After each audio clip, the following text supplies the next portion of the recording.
Active रहना एक बहुत इंपॉर्टेंट रोल प्ले करता है आपकी लाइफ में। 6 डेज में अगर आप 600 कैलोरीज कम करते हैं तो आपका वेट कम हो जाएगा 1 किलो। आप लोगों ने कभी ये फास्ट फूड खाते हुए सोचा है कि मेरा इससे लाइफ स्पैन कम होगा, मैं इसको खाना छोड़ दूं? सर्दियों में हम जैकेट्स अपर्स पहन के थक जाते हैं, फिर भी हमें सर्दी लग रही होती है। खून की कमी के सिंपल अलामात जो हैं, आपके बालों का गिरना, आपकी स्किन का पेल होना, आपके नेल्स का ब्रिटल होना। हर इंस्टाग्राम पोस्ट, हर यूट्यूब की वीडियो जो है वो उसके शॉर्ट्स में यही हम देख रहे हैं, मैं तो बहुत लेजी हूँ and proud to be lazy. हम हमेशा कंप्लेन करते हैं तुम फर्स्ट नहीं आए क्लास में, तुम पढ़ते नहीं। आज हमने बात करनी है हेल्दी लाइफस्टाइल और वेट लॉस पे, ठीक है? तो आप लोगों के स्ट्रेस सुन के तो मुझे लग रहा है कि आपका लाइफस्टाइल बिल्कुल हेल्दी नहीं होगा। जितने आप लोग टेंशन में और उसमें चल रहे हैं, तो आप लोगों में से कोई मुझे ये बताना चाहेगा कि आप लोगों के लिए हेल्दी लाइफस्टाइल क्या है? मैम हेल्दी लाइफस्टाइल ये है कि बेटर स्लीप किया जाए, ठीक है, स्ट्रेस फ्री लाइफ की जाए, ठीक है, प्योर वाटर लिया जाए, रेगुलर एक्सरसाइज की जाए और हैप्पी रहा जाए। क्या आप ये सब करते हैं?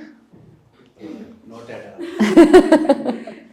तो फिर आप इसका मतलब है हेल्दी लाइफस्टाइल की तरफ बिल्कुल भी वो नहीं है। इसीलिए तो इधर आए हैं सीखने। सॉरी, अपनी फूड में वैरायटी लाएं, सारे बेसिक फूड ग्रुप्स में से फूड्स ऐड करें और कोशिश करें कि ज़्यादा से ज़्यादा ऑर्गेनिक चीज़ें खाने की कोशिश करें, बैलेंस डाइट में। बिल्कुल ठीक है। अच्छा, अगर हम एक अपनी लाइफ को सम अप करना चाहें किसी एक वर्ड में, जिसमें आप कहो कि हाँ दिस इज़ वेरी गुड या दिस इज़ वेरी हेल्दी, तो आप उसको उसमें किस वर्ड में करोगे?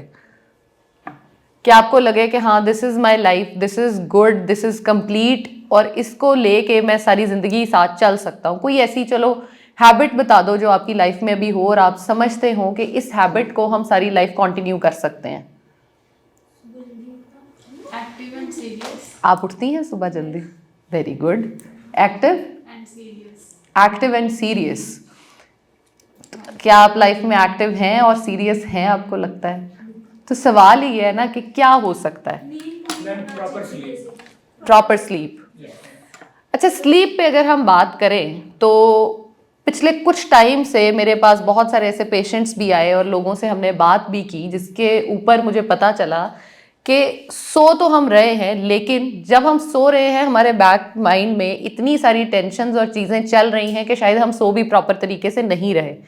हमने स्लीप को प्रॉपर का नाम तो दिया है, लेकिन सो हम सही तरह से नहीं रहे।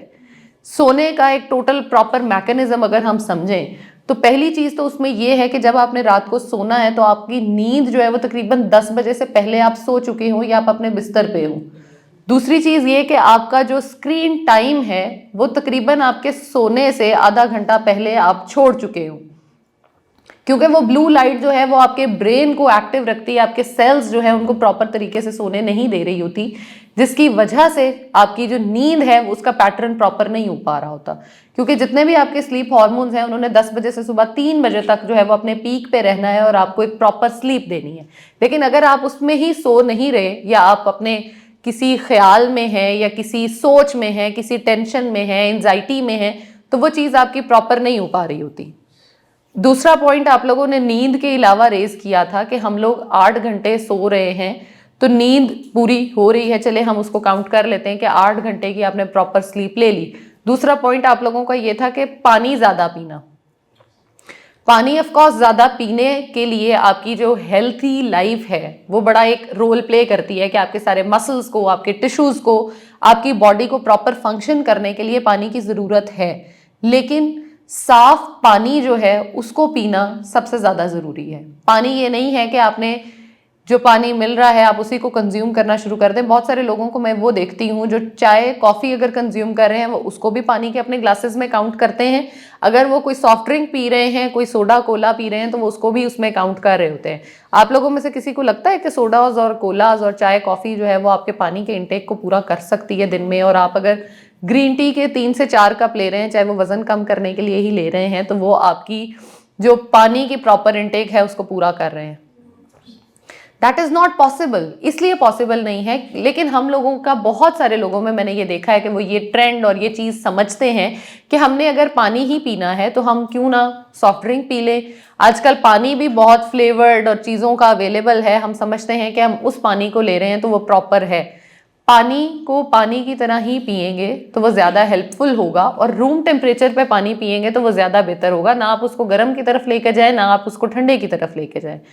तीसरा हेल्दी गोल जो आप लोगों की तरफ से ही आया वो ये था कि फिजिकल एक्टिविटी और एक्सरसाइज करना, एक्टिव रहना। ऑफ कोर्स एक्टिव रहना एक बहुत इंपॉर्टेंट रोल प्ले करता है आपकी लाइफ में, और अगर आप फिजिकली एक्टिव रहते हो तो आपकी लाइफ की जो लॉन्गेविटी होती है वो ज़्यादा लंबी हो जाती है। आप लंबा अरसा जो है वो जिंदा रह पाते हो, हेल्दी रह पाते हो, और अपनी ज़िंदगी को एक अच्छे तरीके से गुजार पाते हो। लेकिन आपको क्या ये पता है किसी को कि आपको जो भी बीमारियां जाके होनी है वो जाके आपकी 60s में 70s में आप उनको आज इम्प्लांट कर रहे हो अपनी बॉडी में। फॉर एग्जाम्पल आप 25 में हो, 25 से 30 का एज ब्रैकेट है आपका, और आपको उसमें लग रहा है कि हम जितनी भी बीमारियों से लड़ रहे हैं, जो भी खा लें पी लें, कोई सा भी फास्ट फूड ब्रांड जो है उसको खा लें, बर्गर्स पिज़्ज़ाज खा लें, क्योंकि मेरे पास बहुत सारे लोग आते हैं जो ये कहते हैं कि हम कुछ भी खाएं और उसके बाद हम फिजिकल एक्टिविटी कर लें तो हम हेल्दी हो जाते हैं। क्या आपका ये ख्याल है कि आप वो कैलोरीज बर्न कर दो तो वो आपकी बॉडी से चीज़ें चली जाती हैं and you become healthy again? लेकिन फास्ट फूड तो हम सब खा रहे हैं, फिर क्यों खा रहे हैं? कोई ऐसा है जो कह सकता है कि वो फास्ट फूड नहीं खाता? बहुत नहीं, लेकिन आप खा रही होती हैं ऑफ कोर्स, महीने में शायद एक बार। बहुत कम। आपका हंसना नहीं इस बात के साथ एग्री कर रहा कि आप बहुत कम खाते हैं। खैर जोक्स अपार्ट, आप अगर महीने में एक बार भी खाते हो तो कैलोरी को, सिर्फ अगर हम वेट लॉस की बात कर रहे हों, क्योंकि वेट लॉस करना मुझे लगता है कि हमारे साल का एक जो होता है ना वो नया गोल होता है, और हर बंदे का ये गोल होता है कि मैंने वज़न कम करना है और मैंने फिट होना है, मैंने एक्टिव होना है, मैंने रेगुलर अपनी उसमें आना है, और मैंने अपने जो वेट को है उसको मैनेज्ड रखना है। तो उसमें हम सबसे पहले क्या कर रहे होते हैं? कोई 2-3 चीज़ें आप ये बताएंगे कि वज़न कम अगर करना हो तो उसमें हम क्या करें तो वज़न कम हो सकता है? एक्सरसाइज करें, ग्रीन टी लें, पोर्शन साइज कंट्रोल करें अपने फूड का। अच्छा, वॉकिंग या रनिंग से भी वेट लॉस का अच्छा, ठीक है। फैट से बर्न नहीं। देखिए, एक चीज़ जो समझने की है वो ये है कि आप कुछ भी खा रहे हो उसका एक कैलोरी है। सिवाय पानी के दुनिया की हर चीज़ में कैलोरीज होती हैं, चाहे वो कोई सा फ्रूट है, कोई भी वेजिटेबल है, वो कुछ भी है उसमें कैलोरीज होती हैं। अब अगर आपने कैलोरीज जो है उसको काउंट करना है, आपने वज़न कम करना है, तो आपको इस चीज़ को समझना पड़ेगा कि एक गाड़ी है जो 200 की स्पीड पे चल रही है। फॉर एग्जाम्पल आपकी बॉडी है जो कि 2000 कैलोरीज उसको रिक्वायर्ड है। एग्जाम्पल, उसकी गाड़ी 200 की स्पीड पे चल रही है, दूसरी गाड़ी ने उससे आगे जाना है, यानी अपना वजन कम करना है, तो वो आपको 200 से कम कैलोरीज लोगे, यानी 200 से कम स्पीड पे चलोगे तो आप उससे पीछे रहोगे। अगर आपने उसको क्रॉस करना है तो आप 200 से ऊपर जाओगे तो ही आप उस गाड़ी को क्रॉस कर पाओगे। तो same is the case with the body कि अगर आपको 2000 कैलोरीज रिक्वायर्ड हैं और आपने वजन बढ़ाना है तो आप 2000 से ऊपर कैलोरीज में जाओगे तो आपका वजन बढ़ेगा, लेकिन अगर आप 2000 से कम कैलोरीज में रहोगे तो आपका वजन कम होना शुरू हो जाएगा। जिसकी एक बेहतरीन एग्जाम्पल ये भी हो सकती है कि अगर आपने वजन बढ़ाना भी नहीं है, कम भी नहीं करना, लेकिन आपने 2000 कैलोरीज आपकी रिक्वायरमेंट है, आप डेली बेसिस पे 2500 कैलोरीज जो है उनको कंज्यूम कर रहे हो, तो 500 कैलोरीज डेली बेसिस पे जो है वो आपकी स्टोर हो रही हैं, आपकी कैलोरीज जो है वो आपके स्टमक पे जा रही हैं, आपकी बॉडी में फैट की फॉर्म में स्टोर हो जाती है। तो उससे होता क्या है कि आपकी जितनी भी वो 500 कैलोरीज होती हैं वो डिपॉजिट होना शुरू हो जाती हैं, और आपके स्टमक को लगता है कि शायद अब हमें कैलोरीज जो हैं वो मिलना आगे से या खाना मिलना बंद हो जाएगा। आप लोगों ने कभी ड्राउट की सिचुएशन सुनी है कि ड्राउट क्या होता है? और हम जब भी कहत की सिचुएशन आती है हम क्या करते हैं कि हम चीज़ों को स्टोर करना शुरू कर देते हैं। हमारी बॉडी भी बिल्कुल ऐसे ही करती है कि फॉर एग्जाम्पल आप सुबह 8 बजे उठे और आपने दोपहर को 12-1 बजे तक कुछ भी खाया पिया हुआ नहीं है। अगर आपने कुछ भी खाया पिया नहीं है तो आपकी बॉडी को ये लगता है कि मेरे पे भी वो ड्राउट वाली जो सिचुएशन है वो शायद शुरू होने जा रही है, तो वो खाने को स्टोर करना शुरू कर देती है और उसको लगता है कि ये जो इंसान है इसको मैं ट्रस्ट नहीं कर सकती। वो अपने आप को ही ट्रस्ट करना छोड़ देती है और उसमें वो क्या करती है कि 500 कैलोरीज जो उसने स्टोर की थी उनकी जगह वो 600 to 700 कैलोरी स्टोर करना शुरू कर देती है, क्योंकि आपने उसको ये सिग्नल दिया है कि शायद अब खाना जो है वो तुम्हें प्रॉपर नहीं मिलेगा, नेक्स्ट टाइम पे खाना प्रॉपर नहीं होगा। तो उससे होता क्या है कि आपका जो वेट है वो 600-700 कैलोरीज का सरप्लस डेली बेसिस पे होना शुरू हो जाता है। जहां पे 1 किलो जब बढ़ना है तो 3700 कैलोरीज अगर सरप्लस होंगी तो ही आपका वजन बढ़ेगा 1 किलो। तो आपने डेली 600 किया तो कितने दिनों में आपका 1 किलो वजन बढ़ जाएगा? कोई ये मैथ्स कर सकता है? 6 डेज में 1 किलो बढ़ जाएगा। और अगर आपने यही वजन कम करना हो तो कितना हो जाएगा? 6 डेज में अगर आप 600 कैलोरीज कम करते हैं तो आपका वेट कम हो जाएगा 1 किलो। तो 1 महीने में हम कितने किलोज कम कर सकते हैं? आइडियली आप लोगों को क्या लगता है कि 1 महीने में कितना वजन हम कम कर सकते हैं? 3 to 5 kgs, जो कि एक आइडियल वेट होगा जिसको हम बाद में उस तरह से बाउंस बैक नहीं करेंगे। आपने कभी किसी को ये कहते सुना है कि मैंने 20 किलो या 30 किलो वजन कम किया है?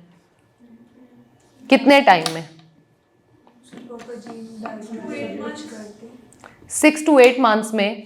लेकिन मज़े की आपको स्टोरी ये सुनाती हूँ कि मेरे पास अक्सर ही क्लाइंट्स जो है ना वो अक्टूबर नवंबर में आती हैं और आके ये कहती हैं कि दिसंबर या जनवरी में हमारी शादी है और हमारा 20 से 25 किलो कम जो है वो आप इन 2 महीनों में करवा दें। 2 महीनों में वज़न तो कम हो जाएगा इवेंचुअली, लेकिन आपकी जो बॉडी है उसके पल्ले कुछ भी नहीं रहेगा। जैसे मैंने पहले आप लोगों को बताया कि जितनी भी बीमारियां हैं वो सारी इम्प्लांट हो रही हैं आपकी जवानी में, 20, 25, 30 साल में आपकी बॉडी जो है वो उसको एब्जॉर्ब कर रही है।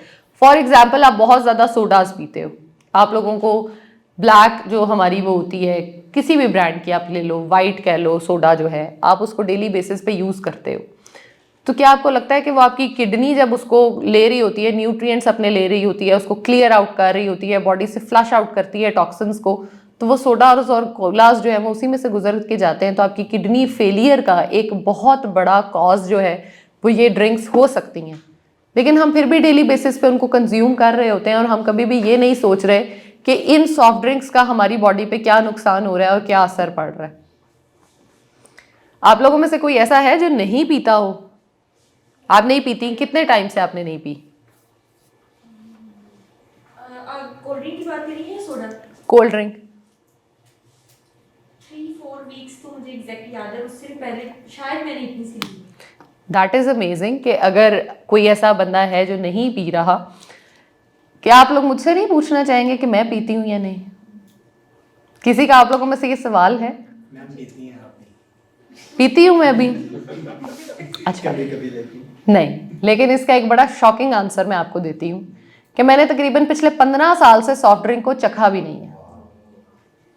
उसका रीज़न ये है कि अगर आपने ये समझ लिया है कि आपकी जो ज़िंदगी है वो लिमिटेड है इन चीज़ों के इर्द गिर्द, आप जितना ये चीज़ें फास्ट फूड है, जितनी सॉफ्ट ड्रिंक्स है, उसको कंज्यूम करना शुरू कर दोगे, आपका लाइफ स्पैन कम हो जाएगा। क्या आप लोगों ने कभी ये फास्ट फूड खाते हुए सोचा है कि मेरा इससे लाइफ स्पैन कम होगा, मैं इसको खाना छोड़ दूं?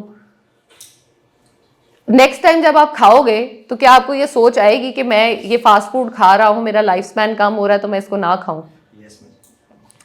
ऐसे ही एक सेशन में एक जगह पे कर रही थी, वहां पे मैंने यही बात कोट की कि आपका लाइफ स्पैन कम हो जाएगा। तो वहां पे एक जो स्टूडेंट थे या एक पार्टिसिपेंट थे, उन्होंने मुझे आगे से कहा, मैम जितनी लिखी हुई है उतनी ही होनी है, और चाहे वो खा के हो, जैसे भी हो, जो बीमारी होनी है वो हो के रहनी है।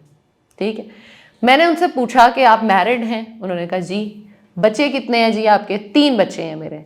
तो मैंने उनसे पूछा कि क्या आपने अपने बच्चों को ये बात बता दी है कि तुम्हारा बाप जो है वो मरने के लिए तैयार है और वो रेडी है कि उसको कोई भी बीमारी किसी भी टाइम पे अटैक करे और वो दुनिया से चला जाए? उनके लिए आपने ये चीज़ें उनको क्लियर कर दी है ना? क्योंकि ऑफकोर्स आपने, उन बच्चों ने तो आपसे नहीं कहा था कि भाई हमें पैदा करो या हमारे पाल पोसो, हमें पालो या बड़ा करो हमें। आपने ये रिस्पॉन्सिबिलिटी ली है और अब आप उससे बैकआउट कर रहे हो कि मुझे तो जो बीमारी, अल्लाह माफ़ करे, कैंसर है, डायबिटीज़ है, हार्ट डिजीज़ हैं, जितनी भी होनी है वो हो जाए, मुझे कोई प्रॉब्लम नहीं है, मैं जाने के लिए तैयार हूँ। तो उन बच्चों को किसके आप सुपुर्द करके जाएंगे? अगर हम एज टीनेजर्स जो लोग होते हैं या 20s में या अपनी 30s में जो लोग हैं, आप सिर्फ अपने बच्चों का ना सोचो, आप अपने पेरेंट्स का सोचो और सिर्फ 1 मिनट के लिए ये ख्याल दिल में लाओ कि अल्लाह माफ़ करे कि किसी को ऐसी किसी बीमारी से गुजरना पड़ रहा हो तो उसके पेरेंट्स पे क्या गुजरती है। आजकल कैंसर जो है वो इतना कॉमन होता चला जा रहा है। आज से 10 साल, 15 साल, 20 साल पहले कैंसर का कॉन्सेप्ट जो है वो था नहीं। लोग उसका जवाब अक्सर ये दे देते हैं कि शायद इसका कॉन्सेप्ट नहीं था, लोगों को पता नहीं था कि डायबिटीज क्या होती है, कैंसर क्या होता है, हार्ट डिजीजेस क्या होती हैं। लेकिन ये डिजीजेस तब एग्जिस्ट ऑफ कोर्स करती थी, मैं इस चीज से डिनाई नहीं कर रही कि एग्जिस्ट नहीं करती थी, लेकिन ये चीजें ऑलरेडी बहुत कम थी। क्योंकि हमने अभी हेल्दी लाइफस्टाइल की पहले बात की, उसमें से जितनी भी चीजें हमने इनकॉर्पोरेट की, डिस्कस की, हम में से मैक्सिमम लोग वो नहीं करते, राइट। आज से 10 साल या 15 साल पीछे अगर हम जाएं, कोई भी स्क्रीन्स नहीं थी, सिटिंग टाइम इतना ज़्यादा नहीं था। आपकी जितना भी लोग हैं वो ज़्यादातर गांव में रहते थे, देहात में रहते थे, वहाँ पे खुले घर थे, चलना फिरना ज़्यादा था, घरों से बाहर निकल के वॉक करना ज़्यादा था। फार्मर आपका आज भी जो है वो तंदुरुस्त होगा, वो कभी भी बीमार नहीं होगा। आप जितना जो आपके बच्चे हैं छोटे, उनमें आके डिजीजेस, बीमारियां, ये चीज़ें हम कह रहे हैं, लेकिन पहले नहीं थी। डायबिटीज़ इसलिए नहीं थी कि डेली बेसिस पे आपकी वॉक जो है वो तकरीबन 10 से 15 किलोमीटर वैसे ही हो रही थी। और अब आज हमें आज के पॉइंट पे ये कहना पड़ रहा है कि जी आप अपने हाथों पे ये घड़ियां पहने और 10,000 स्टेप्स कम अज़ कम करें, या अपने फ़ोन में 10,000 स्टेप्स जो है वो आप काउंट करें। लेकिन क्या कभी किसी को फार्मर ने जाके, किसी फार्मर से हमने पूछा है कि वो डेली बेसिस पे कितने स्टेप्स करता है? मोर देन 15 to 20,000 स्टेप्स वो अभी भी कर रहा होगा, इतनी टेक्नोलॉजी आने के बावजूद। बीमारी नहीं होगी। सर्दियों में हम जैकेट्स, अपर्स पहन पहन के थक जाते हैं, फिर भी हमें सर्दी लग रही होती है। बेसिक रीजन औरतों में, मर्दों में, बच्चों में is the iron deficiency. Iron deficiency को अगर मैं सिंपल अल्फाज में बोलूं तो आपके खून की कमी है। खून की कमी के सिंपल अलामात जो हैं, आपके बालों का गिरना, आपकी स्किन का पेल होना, आपके नेल्स का ब्रिटल होना, और आपकी पिंडलियों में ठंड लगना, जो आपके लोअर टांग का हिस्सा है उसमें ठंड लगना, बहुत ज़्यादा लगना, आपकी बॉडी डिजीनेस फील करना, आपका ब्रेन जो है उसका फॉगी हो जाना, ये सब आयरन की डेफिशिएंसीज हैं। लेकिन हम इतने अच्छे हैं कि हम आयरन सप्लीमेंट की तरफ जाते हैं, आयरन विटामिन डी का सप्लीमेंट इकट्ठा लेते हैं और दूध के साथ लेते हैं। हम वाकई ही इतने अक्लमंद हैं और ऐसे मुआशरे में रहते हैं। आई नो उस चीज़ों की प्रॉपर समझ नहीं आई, मैं फिर भी बता देती हूँ। दूध में आपका कैल्शियम होता है, विटामिन डी और calcium are the best friends, उन्होंने इकट्ठे एब्जॉर्ब होना है, फैट डिपॉजिट चाहिए होता है उनको बॉडी में एब्जॉर्ब होने के लिए। लेकिन ऑन दी अदर हैंड जो आयरन है उसको एब्जॉर्प्शन के लिए विटामिन सी चाहिए। अगर आप उसको कैल्शियम के साथ दोगे तो वो दोनों कैंसिल आउट होंगे और आपकी बॉडी से बाहर चला जाएगा, ना दूध एब्जॉर्ब होगा, ना ही आपकी आयरन की जो गोली या आयरन का आपने सिरप लिया है उसका कोई बॉडी में एब्जॉर्प्शन का सवाल ही पैदा नहीं होगा। अब करना क्या है? आयरन की कमी जो है वो बच्चों में, बड़ों में, बूढ़ों में दिन ब दिन बढ़ती चली जा रही है, जिसकी वजह से कमज़ोर होना, आपका डेली बेसिस पे अपने कामों को ना कर पाना, लेथार्जिक होना, लेजी होना। आजकल आपने ये देखा है कि कितना प्राउडली मीम्स और सब कह रहे होते हैं मैं तो बहुत लेजी हूँ, राइट? हर फेसबुक पोस्ट, हर इंस्टाग्राम पोस्ट, हर यूट्यूब की वीडियो जो है वो उसके शॉर्ट्स में यही हम देख रहे हैं, मैं तो बहुत लेजी हूँ and proud to be lazy. Are you guys proud to be lazy? Please be a bit louder. Are you guys proud to be? No, you are not. Because जितना हम लेजी होते चले जाएंगे हम अपने कामों को नहीं कर पाएंगे, हम अपनी डेली बेसिस के जो चोर्स हैं हम उनको नहीं कर पाएंगे। लेकिन अगर आपकी बॉडी में विटामिन डी की डेफिशिएंसी है, आज तो आप स्टैंड कर रहे हो, कल को कैसे करोगे? और औरतों में सबसे बड़ी एग्जाम्पल मैं इस चीज़ की हमेशा ये देती हूँ कि जब भी आप पहली कंसेप्शन की तरफ जाते हो, पहला बच्चा आपका होता है, जितने आपके आयरन के रिजर्व्स होते हैं, कैल्शियम के रिजर्व्स होते हैं, बचपन से लेके बुढ़ापे तक आपने, मतलब उस एज तक, आइदर आपने फर्स्ट कंसेप्शन 25 में की है, 30 में, 35 में की है, जब भी की है, आपकी बॉडी में जितने स्टोर्स थे, जो जो आपने खाया हुआ था वो सब बॉडी से निकल गया। नेक्स्ट प्रेगनेंसी में आपने जब भी जाना है, आपने अपनी बॉडी को टोटल तरीके से तैयार करना है। फिर से आपने सारे अपने HB के लेवल्स बेहतर करने हैं, फिर से आपने अपने जितनी भी बीमारियां हैं उनसे कोप अप करने के लिए न्यूट्रिएंट्स बॉडी को देने हैं, तो जाके आप बच्चा पैदा कर सकते हो। आजकल हम अक्सर बात करते हैं कि बच्चे बहुत इंटेलिजेंट हैं या बच्चा बहुत गूफ है और पढ़ाई में अच्छा नहीं है बिल्कुल भी। उसका बेसिक रीज़न, उसका कॉज जो है वो आप मदर्स हैं, जो मदर्स मेरी घरों पे बैठे हुए सुन रही हैं या यहाँ पे हैं या सून टू बी मदर हैं, आप लोगों को इस चीज़ को समझना बहुत ज़रूरी है कि ये जो आपका एक ट्राइमेस्टर्स हैं 3, इन ट्राइमेस्टर्स को अगर आप पूरा कोप अप नहीं करते हो, इनमें आप अपने आयरन लेवल्स को मेंटेन नहीं करते हो, अपने न्यूट्रिएंट्स को मेंटेन नहीं करते हो, तो आपके बच्चे को कभी भी आप एक समझे इंटेलिजेंट स्टूडेंट नहीं बना सकते। हम हमेशा कंप्लेन करते हैं तुम फर्स्ट नहीं आए क्लास में, तुम पढ़ते नहीं, तुम नालायक हो, तुम ठीक है। एक बच्चे में हर चीज़ करने की कैपेबिलिटीज़ नहीं होती, हर बच्चा हर काम नहीं कर सकता, इस चीज़ को मैं मानती हूँ। लेकिन क्या आपने उस बच्चे में वो सारी चीज़ें जो हैं वो प्रॉपरली इंट्रोड्यूस कराई हैं? क्या आपने उसके आयरन लेवल्स चेक किए हैं, पूरे हैं? आपने उसकी हड्डियों को मजबूत करने के लिए उसके विटामिन डी को देखा है, पूरा है? हमारे यहाँ बच्चों को अंडा जो है वो तक नहीं टाइम पे खिलाया जाता।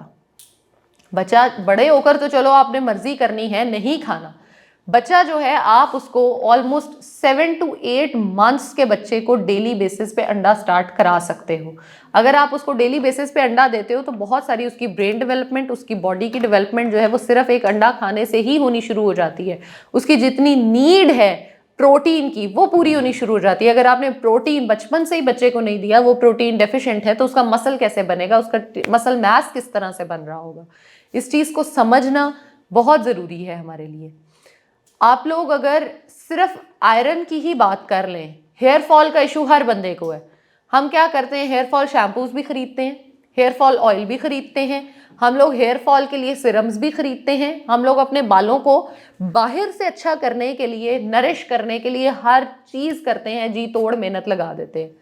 अपनी स्किन को बाहर से अच्छा करने के लिए लाखों के प्रोडक्ट्स भी हमें कोई कहे ना, ये ले लो खूबसूरत हो जाओगी, स्किन ग्लोइंग वाइट और पता नहीं क्या क्या हो जाएगी, हम यूं खरीद लेंगे, 1 मिनट भी नहीं लगाएंगे और हम उसको खरीद के स्किन पे अप्लाई भी करना शुरू कर देंगे। आपके स्किन कैंसर्स जो हैं वो मोस्टली आपके सही प्रोडक्ट्स यूज़ ना करने की वजह से हो रहे हैं। मार्केट में अगर आप देखें, एक ही प्रोडक्ट जो है उसके इतने ड्यूप्स हैं, इतने फेक चीज़ें जो है वो मार्केट में अवेलेबल है। अच्छा, यहाँ पे एक पब्लिक सर्विस मैसेज भी देना चाहूँगी कि जब भी आप अपने किसी भी प्रोडक्ट को, चाहे वो परफ्यूम है, आपका बॉडी स्प्रे है, सनस्क्रीन है, कोई क्रीम है, टूथपेस्ट है, कुछ भी है, उसको कभी भी पूरे डब्बे को डस्टबिन में मत फेंके। उसमें या तो कोई सुराख कर दें या उसको काट के फेंके, क्योंकि जब वो कटी हुई होती है चीज़ वो जोड़ नहीं सकती। आपके जितने इंटरनेशनल ब्रांड्स के परफ्यूम्स हैं, चीज़ें हैं, प्रोडक्ट्स हैं, वो सारी की सारी ड्यूप्स बन के आपको उसी प्राइस में मिल रही हैं, क्योंकि आपने वो जो पूरा प्रॉपर डब्बा था वो वैसे ही डस्टबिन में फेंक दिया था और वो यूटिलाइज हो गया दोबारा एज इट इज़। अगर दोबारा उसको वो डब्बा बनाना पड़ेगा किसी वेंडर को, तो उसको कोई मेहनत करनी पड़ेगी, वो सोचेगा कि क्या मुझे ये वेंडिंग करनी चाहिए या नहीं। लेकिन अगर आप उसको क्रीम का डब्बा पूरा प्रॉपर मिल गया है, 10 डब्बे उसको मिले हैं, तो उसके लिए तो क्रीम डालना तो अंदर कोई मुश्किल काम नहीं है, वो डाल देगा और आप लोग खरीद के उसको इस्तेमाल करते जाएंगे। आपने 10,000 की एक क्रीम खरीदी है, उसने 10 रुपये में बना के आपसे जो है वो 9,990 रुपये कमा लिए हैं। हमें नहीं पता कि उसने ये किस तरह से किया, लेकिन हम उसका शिकार हो रहे हैं और डेली बेसिस पे हो रहे हैं। फिर भी मैं ये कहूँगी, ज़रूर करें, अपनी स्किन केयर भी करें, डे केयर रूटीन भी करें, नाइट केयर रूटीन भी करें, लेकिन खुदा का वास्ता है खाना खाएं और खाना अच्छा खा के अपनी स्किन को अच्छा करें। फॉर एग्जाम्पल, अंडा डेली बेसिस पे खाएं, दूध का ग्लास डेली पिएं। अभी आप लोग जितने बैठे हुए, मैं अगर आपसे ये कहूँ कि दूध कौन कौन पीते हैं, हाथ खड़ा करें, तो आई एम प्रिटी श्योर अंदर से 80% लोग जो हैं वो या हाथ खड़ा नहीं करेंगे या झूठ बोल के मेरे साथ कर देंगे कि जी हमने दूध पिया, हम डेली दूध पीते हैं। मेरा नहीं ख्याल कि ऐसा कोई भी बंदा मौजूद होगा। और ये मसला नहीं है, अक्सर लोग मुझे कहते हैं कि जी इन्फ्लेशन का मसला है, हम इसलिए नहीं, inflation is not the case. आप अगर 500,000 का बर्गर खरीद के खा सकते हैं तो 500,000 में आपका 5 किलो दूध आ सकता है, आप वो भी पी सकते हैं। सॉफ्ट ड्रिंक जो अगर आप एक खरीद रहे हो तो 1.5 लीटर की बोतल जो है मेरा ख्याल है तकरीबन 250-300 की आती है आजकल, तो आप उसी का 1 किलो दूध लेके भी तो पी सकते हैं। आप अंडा जो है डेली बेसिस पे खा सकते हैं। गोश्त जो है, फिश इतना सीजन में है। अच्छा, फिश पे एक नया कॉन्सेप्ट मुझे याद आया है और वो ये है कि फ़िश आप लोगों में से किस किस को पसंद है? नाइस, अच्छे लगे हैं मुझे ये वो रिस्पॉन्स। फ्राइड फिश किस किस को पसंद है? Wow amazing. और फ्राइड ही मोस्टली लोग खाते होंगे, राइट? अब विटामिन डी की जैसे पहले मैंने बात की, ओमेगा 3 की करने लगी हूँ। ओमेगा 3, ओमेगा 6, ओमेगा 9 जो है वो हमारी स्किन के लिए, हमारी ब्रेन हेल्थ के लिए, हमारे मसल्स के लिए, टिश्यूज़ के लिए इज़ वेरी इंपॉर्टेंट, हमें वो चाहिए। एक कैप्सूल मिलते हैं ना येलो कलर के, छोटे छोटे वो होते हैं, हम फिश ऑयल और ओमेगा 3 के नाम से डेली खा रहे होते हैं, लोगों को हम अक्सर देखते हैं। ये चीज़ें आप फिश से फ्री ले सकते हो, मज़े की बात ये है। लेकिन हैरत की बात ये है कि जब हमने उस फिश को फ्राई कर दिया तो ना उसमें कोई विटामिन डी बचा, ना उसमें कोई ओमेगा 3, 6, 9 बचे, ना आपके उसमें कोई प्रोटीन का कंटेंट बचा, उसमें कुछ भी नहीं है। आप सिर्फ ये समझें कि आप फिश को फ्राई करके खा रहे हो। बहुत सारे लोगों में फिश से रिलेटेड बहुत सारे कॉन्सेप्ट्स चलते हैं, जिसमें अक्सर लोग बात ये करते हैं कि जिसमें मर्करी के लेवल्स बहुत ज़्यादा हो जाते हैं, जिसकी वजह से आपकी बॉडी में मर्करी के लेवल्स बढ़ जाते हैं आप अगर वही फ़िश खाते हो जिसके मर्करी के लेवल्स हाई हों। क्योंकि मोस्टली जो फ़िश हमारे पास आती है, अगर वो समंदर से आ रही है, दरिया से आ रही है, तो हमारा जितना भी फासिद मादा है जो फैक्ट्रीज़ का है, वो सारा का सारा केमिकल्स उसी में जा रहे हैं। तो मछलियों में मर्करी का रेज हो जाना इज़ वेरी कॉमन। लेकिन मज़े की एक बात ये है कि जो आपको इस तरह से आके ट्रिगर करती हैं मछलियाँ, वो मोस्टली पाकिस्तान में नहीं अवेलेबल। शार्क्स हैं, इस तरह की डिफरेंट हैं, वो चीज़ें यहाँ पे अवेलेबल ही नहीं है। हम मोस्टली रहू खाते हैं, टूना खा रहे होते हैं, सैल्मन खा रहे होते हैं। ये 3 से 4 किस्म ज़्यादा पाकिस्तान में होती है और उसमें ये इश्यूज़ नहीं आते। अब आपने ये भी सुना होगा कि मछली खाई है तो दूध नहीं पीना मछली के बाद। Do you think it's true? Sorry, myth है। मिथ क्यों? मिथ नहीं है एक्चुअली। रीज़न ये है कि तकरीबन 45,000 मछलियों की जो काइंड्स हैं वो आज तक हम लोगों ने डिस्कवर की हैं। अभी पता नहीं कितनी हो जाएं आगे जाके, I don't know, let's see क्या होता है, साइंस कितनी कर पाती है। उन 45,000 में से शायद कोई चंद 45 होंगी जिनको वाकई ही दूध पीना उसके बाद आपको फुलबेरी कॉज कर सकता है। लेकिन फॉर्चुनेटली खुशी की बात यह है कि वो 45 में से एक भी किस्म पाकिस्तान में नहीं मिलती। हम अगर उसको इनटेक कर रहे हैं, अपनी मछली खा रहे हैं, उसके बाद आप दूध पी रहे हैं, तो एज सच कोई मसला नहीं होगा। अपने बच्चों में, बड़ों में, सबको मछली ज़रूर खिलाएं। हफ्ते में एक बार, मैं ज़्यादा की बात नहीं कर रही, हफ्ते में एक बार मछली खाएं। एक बार अपना बीफ जो है उसको लाजमी तौर पे खाएं।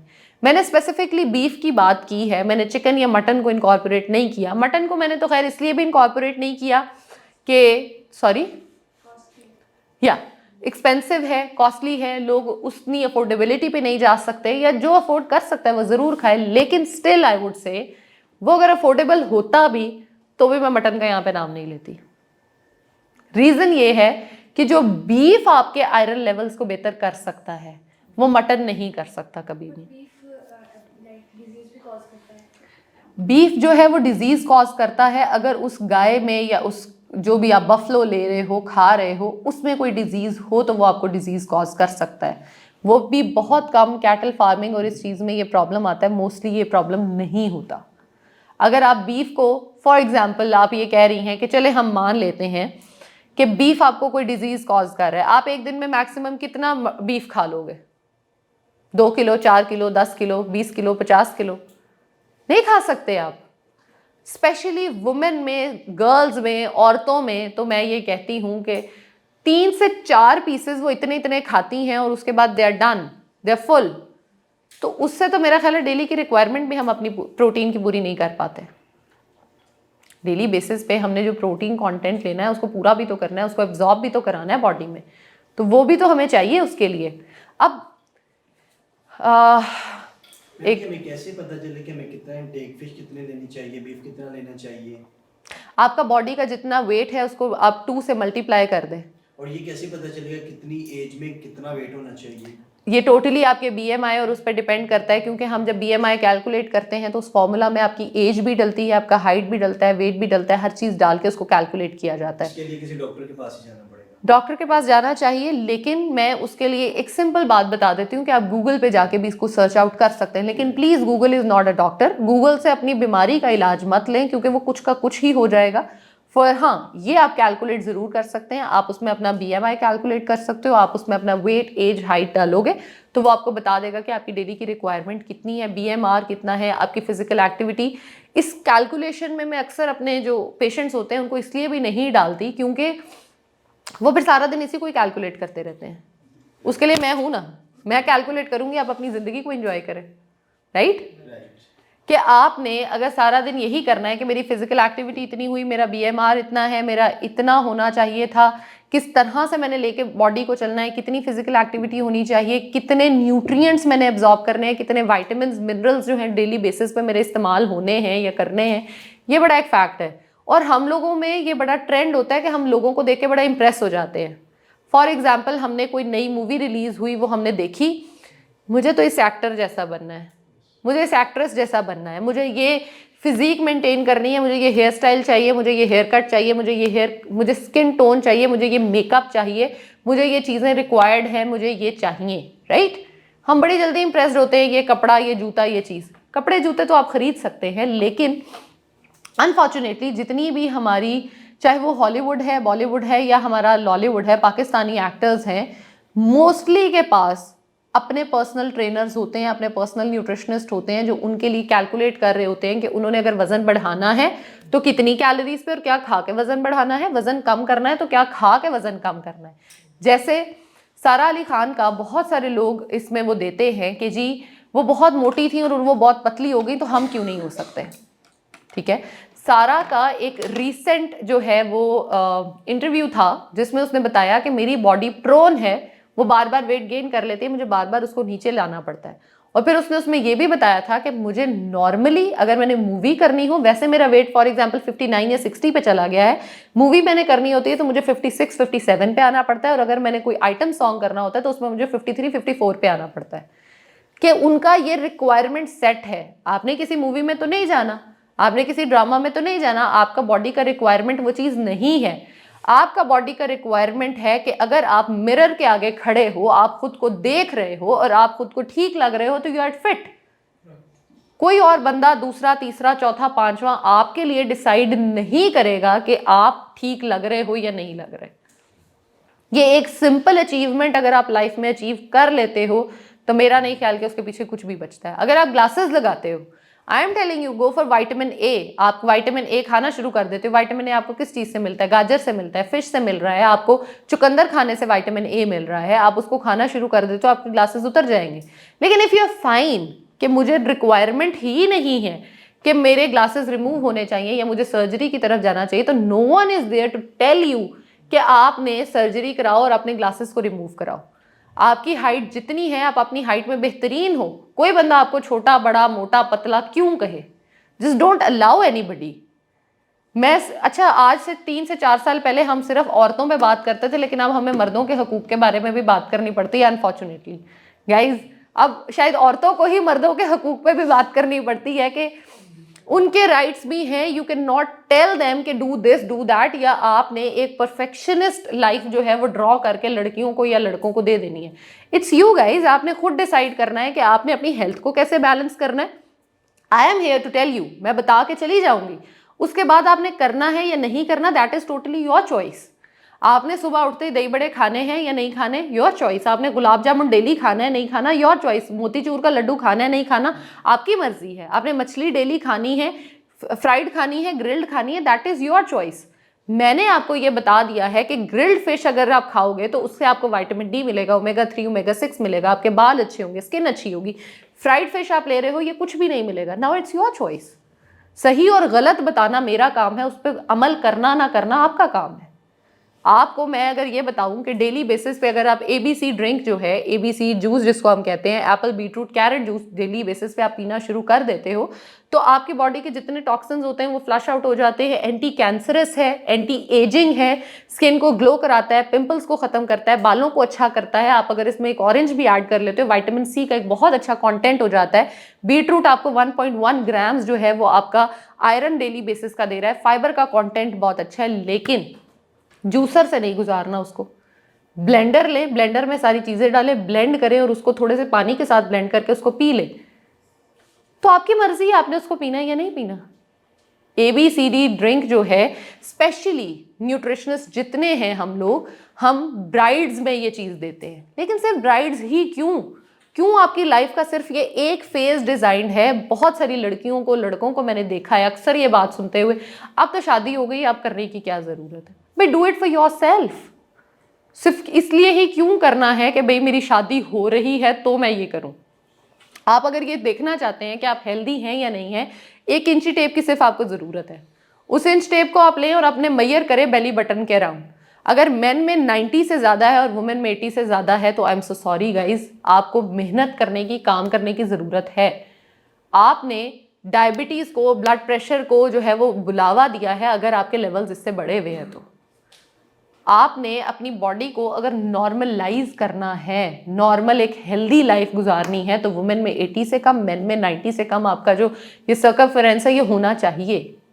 क्योंकि जितना फैट डिपॉजिट होता जाएगा बॉडी के इर्द गिर्द उतनी बीमारियां बढ़ती चली जाएंगी।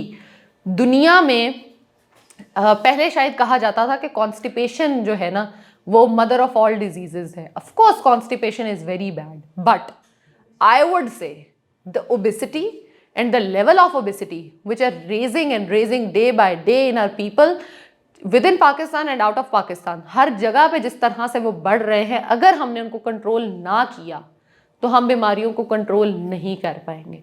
अगर आप उनमें से एक हैं जिसको डायबिटीज़ भी है, शुगर भी है, आपको हार्ट डिजीज़ भी हैं, आपको बहुत प्रॉब्लम्स है, हर बीमारी है, अल्लाह माफ़ करे आपका वज़न ज़्यादा है, 100 किलो से ऊपर है, आप उसको अगर 75 पे ले आते हैं, आपकी सारी बीमारियां अगर ख़त्म नहीं हुई तो मैं अपना नाम बदलने के लिए तैयार हूँ। That is a very big claim I know to do. लेकिन आपका मोटापा जो है वो आपको लीड कर रहा है हर बीमारी की तरफ। हर जो है वो हमारा बेसिक प्रॉब्लम क्या है, हम खाते हैं, जब खाना खा रहे हैं स्क्रीन चल रही है, नेटफ्लिक्स चल रहा है, यूट्यूब चल रही है, कोई ड्रामा चल रहा है, कुछ चल रहा है, उसको सुनते हुए हम खा रहे हैं, हमें पता ही नहीं कि हमने क्या खाया है। हम अपना बच्चा जो है 6 माह का, 8 माह का, 10 माह का, 1 साल का, उसको भी हम खिलाते हैं, उसके सामने हम स्क्रीन चलाते हैं कि बेटा listen to twinkle twinkle, listen to Cocomelon, listen to this, listen to that. हम उसको बहुत सारी ऐसी वो चला के दे देते हैं। और एक पिछले दिनों रिसर्च की गई है और उसमें ये बताया गया है कि CoComelon which is a designed cartoon, चले हम नाम को भी स्किप कर देते हैं, कि कार्टून्स जो हैं बच्चों के उनको इस तरह से बनाया जाता है कि 10 से 20 बच्चे उस रिसर्च में लिए गए, वो कार्टून्स जो हैं वो डिस्प्ले ऐसे चलाए गए, बच्चे का जहाँ पे डीफोकस वो हुआ, साथ ही क्या हुआ, उन्होंने उस पर काम किया। फॉर एग्जाम्पल आपने इसको देखा, यहाँ पे आपका डीफोकस आप हुए, उन्होंने इसको बदल के इसको यहाँ कर दिया कि जहाँ पे आपका फोकस डाइवर्ट ना हो सके वो सारा उन्होंने स्क्रीन पे चलाया। बच्चे हैं सारा दिन फ़ोन देख देख के पागल हो जाने लगे। क्यों पागल हो जाने लगे? कसूर बच्चे का नहीं है, कसूर उस स्क्रीन का है, उस खाने का जो है हम उसको दे रहे हैं। हम बच्चे को खाने में क्या देते हैं? हमने उसको ट्रीट देनी हो तो हम बच्चे को सिखाते हैं अगर तुम ये करोगे तो मैं तुम्हें चॉकलेट दूंगी। क्यों? अगर वो कोई अच्छा काम कर रहा है, आपने उसको कोई ट्रीट देनी है तो आप उसको खजूर क्यों नहीं दे सकते, किशमिश क्यों नहीं दे सकते, बादाम क्यों नहीं दे सकते, काजू क्यों नहीं दे सकते? आप उस बच्चे को मीठा खाने के लिए गुड़ शक्कर क्यों नहीं दे सकते? आपने उसको चॉकलेट ही क्यों देनी है? आप चॉकलेट बार घर पे बना सकते हो, कोई मुश्किल काम तो नहीं है। आप घर पे ओट्स बना के, ओट्स लीजिए, उसके अंदर कोको पाउडर डालें, नट्स डालें, अपने सारे सीड्स डालें, उनको ग्राइंड करें, वेल मिक्स करें, खजूर को डिप करके पानी में रखें और उसका मिक्सचर बना के आप उसको चॉकलेट ट्रे में डालें, कटिंग करके चॉकलेट बच्चे को दें। बच्चा खाता है या नहीं खाता? These are the healthy bars जो अब मार्केट में मिलना शुरू हो गई हैं और brands are selling you for like very expensive price. Make it at home, खुद बनाएं, खुद खाएं। आपको पता हो कि आपने ओट्स कितने डाले हैं, नट्स जो हैं वो प्योर हैं या नहीं है, सीड्स जो हैं वो डाले हैं वो किस तरह से डालें, आपको पता होना चाहिए। खुद क्या खा रहे हो एटलीस्ट ये तो पता करो भाई, कि अपने बॉडी को। अच्छा एक बात करते हैं, आप सबको मैं लैंड क्रूज़र देती हूँ, ठीक है, जो आज से आपकी है और उसमें पेट्रोल बिल्कुल नहीं है। आप यहाँ से निकलते हो, आप जाके उसमें पेट्रोल कहाँ से डलवाओगे? किसी भी पेट्रोल पंप से डलवा लोगे या उस पेट्रोल पंप से डलवाओगे जहाँ का पेट्रोल सबसे अच्छा है, पेट्रोल की क्वालिटी अच्छी है, आपको चाहे 2, 4, 5 हज़ार ज़्यादा देने पड़ेंगे, लेकिन आप अच्छी क्वालिटी का पेट्रोल डलवाओगे। आप उसका ऑयल चेंज कराने जाओगे, आप अच्छी जगह से ऑयल चेंज कराओगे, क्योंकि महंगी गाड़ी है ना। आप उसका ख्याल रखोगे, उसको वॉश करोगे, मैट्स उसके नए अच्छे होंगे, उसके सिस्टम पे आप काम करोगे, उसके इंजन को आप चेक में रखोगे कि वो ख़राब ना हो जाए, राइट। उसकी लाइट्स किसी दिन चलती हुई छोड़ के तो नहीं सो जाओगे कि सुबह तक उसकी बैटरी डेड हो जाए। लैंड क्रूज़र कितने की है? 2 करोड़ की, 2.5 करोड़ की। आपकी बॉडी कितने की है? सॉरी 8 करोड़ की है, चलिए जी 8 करोड़ की है। आपकी बॉडी कितने करोड़ की है? आपकी बॉडी ही फंक्शन नहीं कर रही, तो उस 8 करोड़ भाईजान आपके घर में पड़े भी होंगे तो आप उससे कुछ नहीं कर सकते। 8 की जगह 18 करोड़ भी होगा तो आप नहीं कर पाएंगे कुछ भी। आपका दिमाग एक दिन चलना बंद हो जाए, कुछ नहीं है आप। एक हाथ ये मेरे उठने पे ना उठे, मेरी पलकें जो है वो मेरे कहने पे ना झुकें, मेरा होंठ जो है वो मेरे कहने पे ना हिले, मेरे पाँव ना हिलें, मेरा फंक्शन बॉडी का ना हो रहा हो। हम बॉडी में क्या डालते हैं? वो तेल या फ्यूल हम कहाँ से लेते हैं? फूड हम क्या खाते हैं?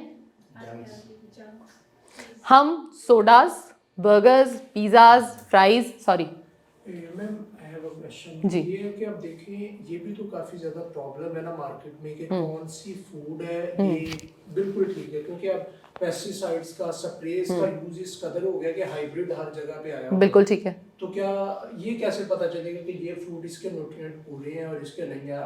लाइक मैं एक लड़का हूँ, मैं जाता हूँ मार्केट के अंदर कोई चीज़ लेने के लिए, मुझे लेट्स सपोज ऑरेंजेस है ना, वो मुझे 10 क्वालिटीज के मिल रहे हैं। बिल्कुल ठीक है। तो फिर ये कैसे हमें पता चलेगा कि हमें कौन से लेने चाहिए, कौन से नहीं लेने चाहिए? सबसे अच्छी चीज़ तो क्या ही ये हो कि हमारे अपने बाग के हों और हम वहाँ से तोड़ के खा रहे हों, which is unfortunately not true, क्योंकि सब कुछ आप खुद नहीं उगा सकते और आपके फार्म पे नहीं हो सकता। तो इसमें हम ये कर सकते हैं कि जो भी फ्रूट आपकी अफोर्डेबिलिटी में आता है, जो भी उसकी क्वालिटी आपकी अफोर्डेबिलिटी में आती है, आप उसको ख़रीदिए मार्केट से, और मार्केट से ला के आप उसको कम अज़ कम पानी में आधे से पौने घंटे के लिए रखें। जितने उसके टॉक्सिन्स होंगे, जितनी उसकी चीज़ें होंगी, आप देखेंगे कि वो पानी में ऑलरेडी आ चुकी होंगी। आपने ऑरेंज की एग्जांपल दी, ऑरेंज की एग्जांपल डायरेक्टली आपकी स्किन की एग्जांपल की तरह, जैसे ऑरेंज पोरस होता है वैसे आपकी स्किन भी पोरस होती है। आप लाके ऑरेंज को रखेंगे, आधे घंटे बाद आप उस पानी को जाके देखेंगे कि वो पानी कितना गंदा हो चुका है, कितने उसमें टॉक्सिन्स चले गए हैं, और जब आप उस ऑरेंज को देखोगे तो उसकी स्किन बिल्कुल क्लियर हो चुकी होगी। आई डोंट से कि वो बिल्कुल पेस्टिसाइड से पाक हो गया होगा, बट आई से कि एटलीस्ट बेहतर हो चुका होगा। कुछ ना खाने से कुछ खा लेना बेहतर है। आप अगर डेली फास्ट फूड खा रहे हो और डेली फ्रूट खा रहे हो, फ्रूट विद पेस्टिसाइड्स बहुत अच्छी क्वालिटी का नहीं भी आप खा रहे, still is better than the junk food, right. Pakistan में फ्रूट जो मिलता है उसका टेस्ट सबसे अच्छा है, सबसे बेहतरीन है।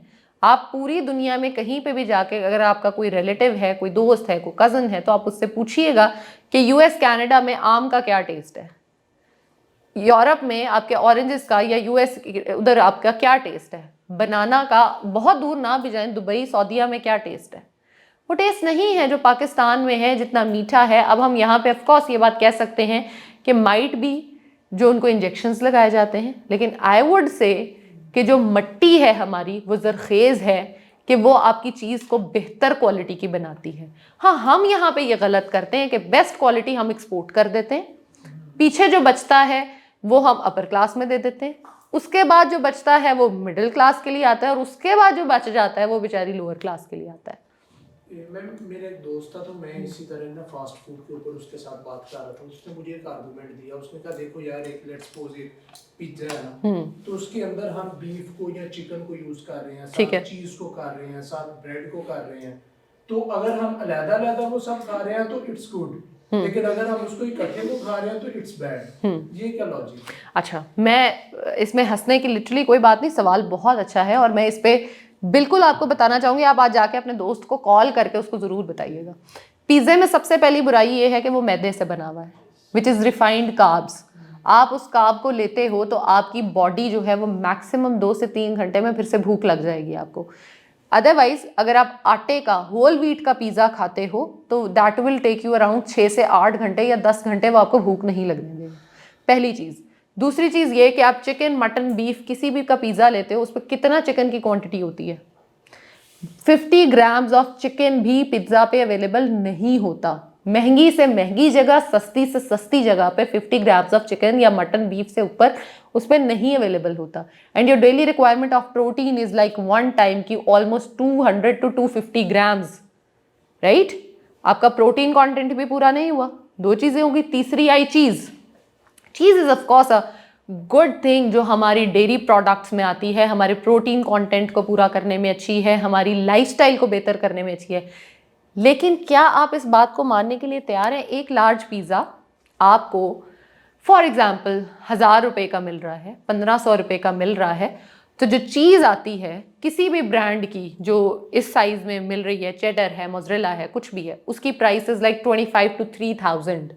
ये पूरी एक पिज़्ज़ा पे अगर यूज़ हो रही है तो आपको लगता है कि वो ब्रांड पागल है कि 1500 में आपको ये पूरा लगा के 3000 का चीज़ भी देगा, उसके अलग से केचप, सॉसेस, प्याज, टमाटर, ऑलिव्स, कॉर्न भी लगाएगा, मैदा भी लगाएगा, अपने एक्सपेंसेस भी लगाएगा और गुड क्वालिटी ऑफ चीज़ देगा?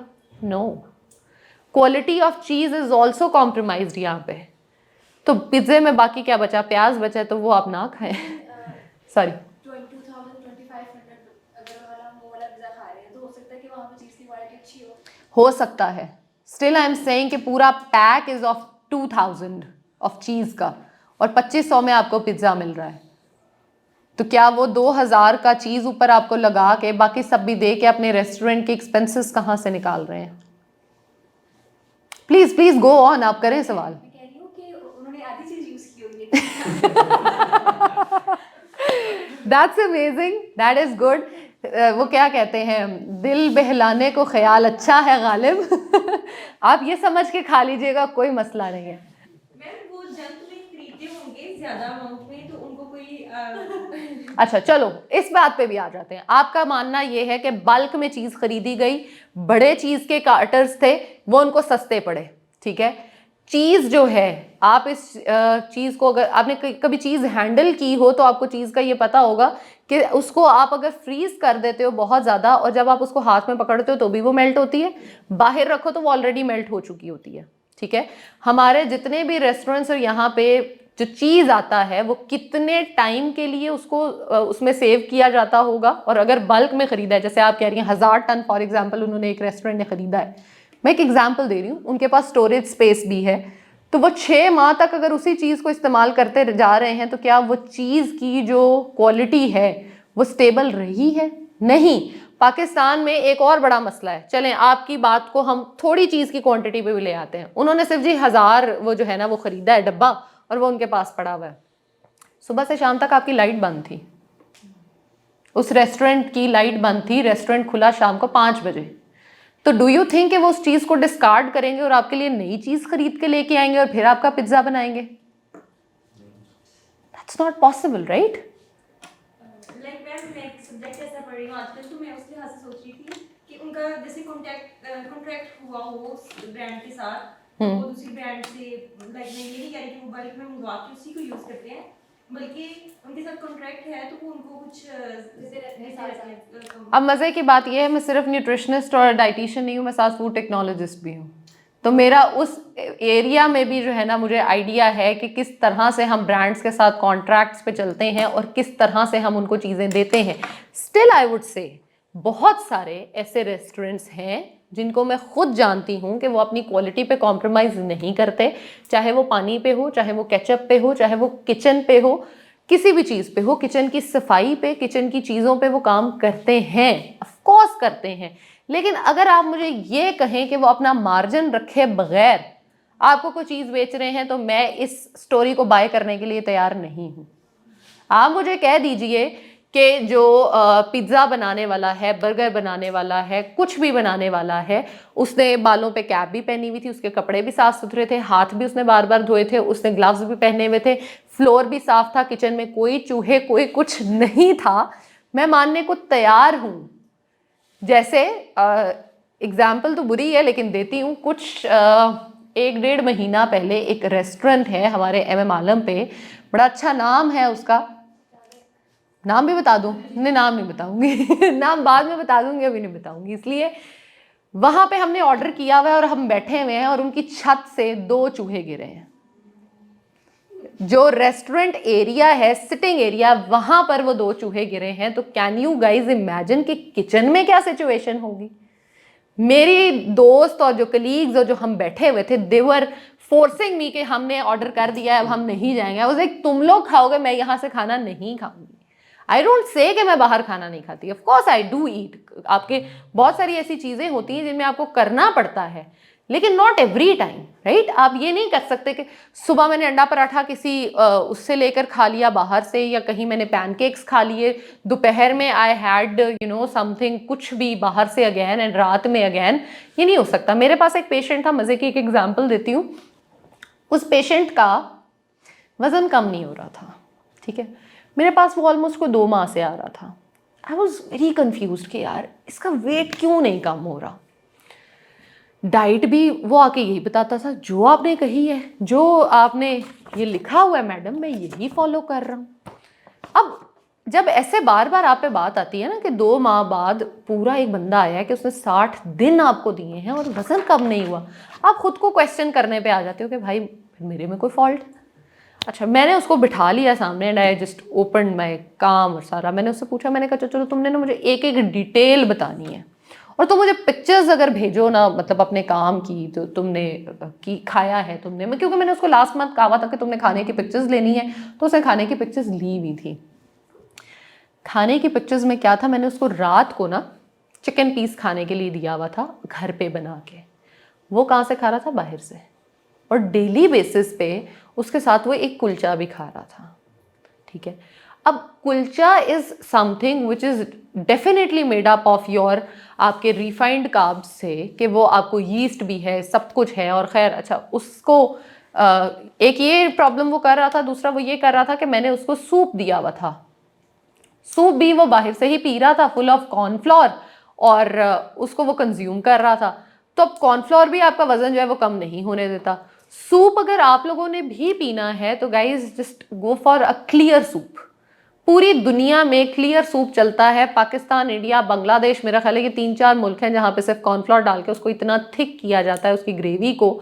और बाकी कॉर्नफ्लोर डालने का सिर्फ मकसद ही होता है कि वो जो एक थिकनेस आ जाती है। बाकी सारी दुनिया में जैसे पानी में आपको वेजिटेबल्स, चिकन, मटन, बीफ या कुछ भी डाल के दे दिया जाता है, आप उसी को ही पीते हो। और मज़े की बात यह है कि हम पाकिस्तानी भी पाकिस्तान में नखरे कर रहे होते हैं, जब बाहर जाते हैं तो जाके जब वो सूप मिलता है उसको पीते हैं तो उसका मज़ा ही डिफरेंट होता है।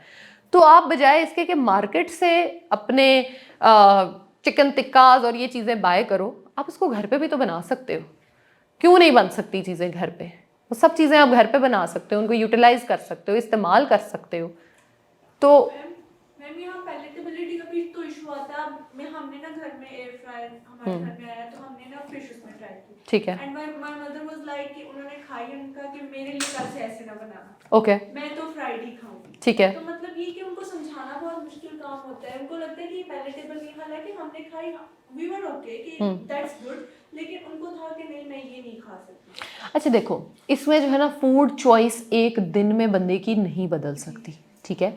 आपकी मदर को अगर एयर फ्रायर वाली फ़िश नहीं पसंद तो जस्ट गिव हर अ बेक्ड वन फर्स्ट। फ्राइड से बेक्ड पे लेकर आओ।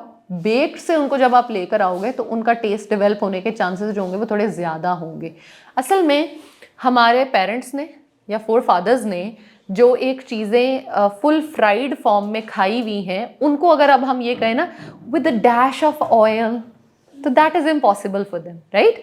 उनके लिए उस चीज़ को कोप अप कर पाना, उस फ्राइड फिश को जिन्होंने बड़े बड़े कड़ाहों में, आई गेस आई एम सही वर्ड बोल रही हूँ, कड़ाहों में फिश बनते हुए, उबलते हुए उसको खाया हुआ है।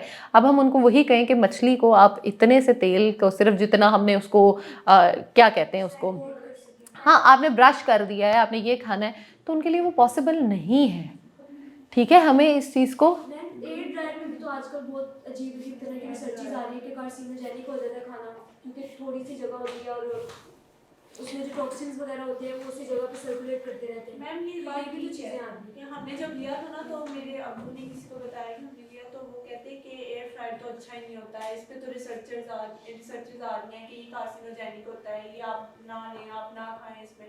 तो वो आके वो फिर जब 4 लोग आपके अब्बू को कुछ बता देते हैं तो वो कहते हैं हमारे यहाँ सबसे बड़ा मसला जो है वो एक ये वाकई ही बहुत बड़ा है कि हमारे यहाँ कोई हेल्दी चीज़ अगर ट्रेंड करने लगती है ना, तो हम उसके अंदर कोई ना कोई मसला निकालते हैं, चाहे वो बॉटल्ड वाटर हो, right.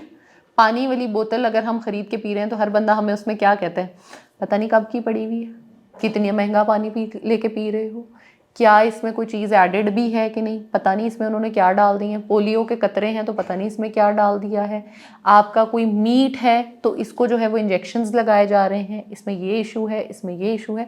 I am not saying कि एयर फ्रायर्स आर हेल्दी और नॉन हेल्दी, क्योंकि अभी तक एज सच प्रूवन रिसर्चेज नहीं हैं। रिमेंबर दैट, हमेशा किसी भी रिसर्च को फॉलो करें तो ये देखें कि क्या उसका कोई अपडेटेड वर्जन है।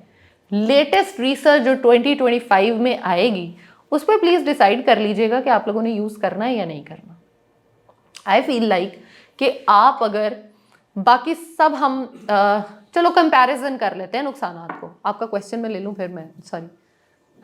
मैं हम एक एक्सट्रीम पे बात कर रहे हैं कि वेट लूज करना है, लेकिन कुछ लोगों को वेट गेन करने की भी जरूरत होती है under. I can see so many faces. Okay, उस पर भी बात करते हैं, लेकिन मैं यहाँ पे पहले एक कंपैरिजन बता लूँ, फिर वेट गेन पे भी बात करते हैं। एक कंपैरिजन समझो, air fryer is not healthy, ठीक है, हम इस पे बात कर रहे हैं। ऑन द अदर हैंड हमने फ़िश का ही कंपैरिजन कर लेते हैं। फ़िश बनानी है, एक साइड पे हमने उसको तली हुई बनानी है जिसमें हमने 1 लीटर ऑयल डालना है और उसमें हमने अपनी मछली को फ्राई करना है बेसन के साथ, उसके मसालों के साथ, और फिर हमने उसको कोट करके फ्राई करना है। ऑन द अदर हैंड जब हम एयर फ्रायर में बना रहे हैं, हमारा 2 to 3 drops of oil use हो रहा है और जो मसाले हमने लगाए हुए हैं वो डायरेक्टली वो हैं, उसके ऊपर कोई मैदा की कोटिंग, कोई कुछ नहीं है, बेसन कुछ भी नहीं लगा हुआ, right. Do you guys agree कि हम यही कर रहे होते हैं? जो फ्राइड है उसका मैं ऑलरेडी आप लोगों को बता चुकी हूँ, उसमें कोई न्यूट्रिएंट नहीं बचा, कोई विटामिन नहीं बचा, कोई कुछ भी उसके अंदर नहीं बचा।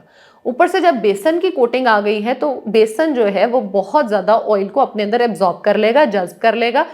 फिश में चलो आपने 5 से 6 पीसेज अगर फिश बनाने हैं ना 1 लीटर ऑयल में, तो आप एंड पे देखोगे कि एक तो वो ऑयल भी गंदा हो जाता है और दूसरा ऑयल के अंदर मतलब ऑलमोस्ट ख़त्म हो चुका होता है, वो ऑयल ऑलमोस्ट ख़त्म हो जाता है, राइट। दूसरी तरफ आपने वो एयर फ्रायर में बनाई है, तो दोनों के नुकसानात को अब आप खुद कंपेयर कर लो।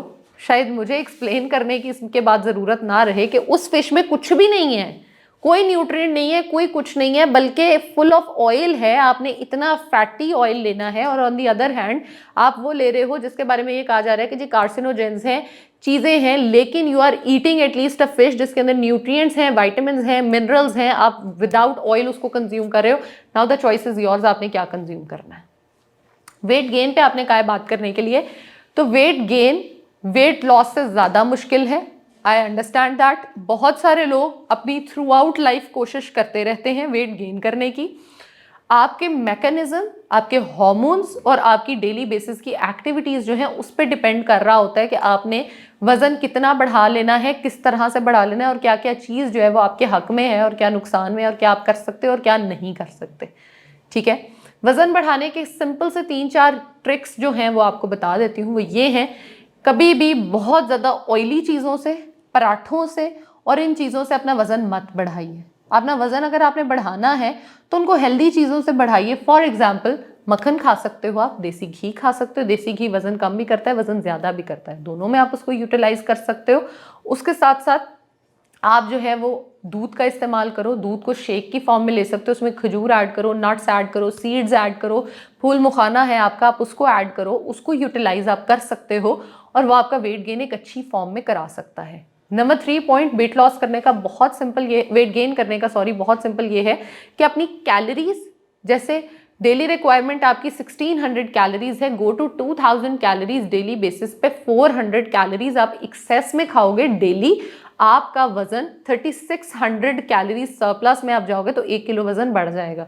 डेली 400 कैलोरी प्लस में खा रहे हो तो तकरीबन आपका 1.5 हफ्ते में 1 किलो वजन बढ़ना शुरू हो जाएगा। That is the simplest strategy I can ever give और आई कैन एवर एक्सप्लेन। कोई और क्वेश्चंस हैं किसी के? क्या अगर हमारा ना तो वेट गेन हो रहा है ना लॉस हो रहा है तो खुशकिस्मत हैं आप।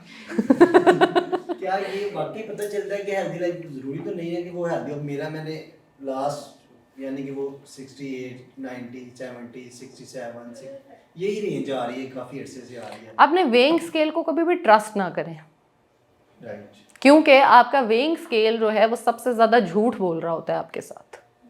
कैसे झूठ बोल रहा होता है? अक्सर आप कपड़े पहनते हो, आपको कपड़े लूज हो चुके होते हैं, वेइंग स्केल आपका वेट वही दे रहा होता है। Might be that's the water fat, जो वाटर वेट है जो वो दिखा रहा है, आपने मसल जो है उसको लॉस कर दिया सारा, या आपका वाटर जो है वो रिटेन हो गया है लेकिन आपका मसल मास जो है वो बढ़ गया है, जिसकी वजह से आपका वेट स्केल पे बढ़ा हुआ है, आपके इंचेस लॉस हो गए हैं। अक्सर मेरे पेशेंट्स के साथ हम ये, आप समझें, क्योंकि उनका प्रॉब्लम ये होता है वेइंग स्केल पे कम होना। मैं उन्हें अक्सर ये बात कहती हूँ, जब आपने कहीं बाहर जाना है, किसी ने आपको कंधे पे खड़ा करके नहीं तोलना, उसने आपको देखना है कि यू आर फिजिकली एक्टिव और नॉट। अब मेरे एक्टिविटी के लेवल में और फिजिकल आपके एक्टिव लेवल में ये है कि मैं थ्रू आउट पिछले 1 घंटे से बोल रही हूँ। आप लोगों ने कभी इधर देखा, कभी उधर देखा, कभी फ़ोन देखा, कभी कुछ किया, कभी कुछ किया, राइट? अटेंशन स्पैन और अटेंशन ड्राइव करना, उस पर काम करना हम सबका ज़रूरी है। वेट सिर्फ इस बात की गारंटी कभी नहीं दे सकता कि यू आर हेल्दी और नॉट। आपका वजन स्टक है पिछले 8 साल से, इसलिए क्योंकि आपकी बॉडी में अल्लाह पाक ने थर्मोस्टैट लगा के भेजा हुआ है। यानी आपकी जो फ्रिज है, एसी है, उनमें ये आपका थर्मोस्टैट का एग्जांपल दूंगी तो ज़्यादा अच्छा समझ आएगा। फ्रिज को आपने सेट किया हुआ है 3 पे, ठीक है? जब वो 3 पे आएगी अपनी कूलिंग दे देगी, उसके बाद वो ट्रिप कर जाएगी। जब दोबारा उसको 3 पे आने की ज़रूरत होगी वो दोबारा से एक्टिव हो जाएगी। एसी को आपने सेट किया हुआ है 26 पे, 26 से नीचे जाएगा, ट्रिप कर जाएगा, 26 से ऊपर जाएगा, फिर एक्टिव हो जाएगा, कमरा ठंडा कर देगा।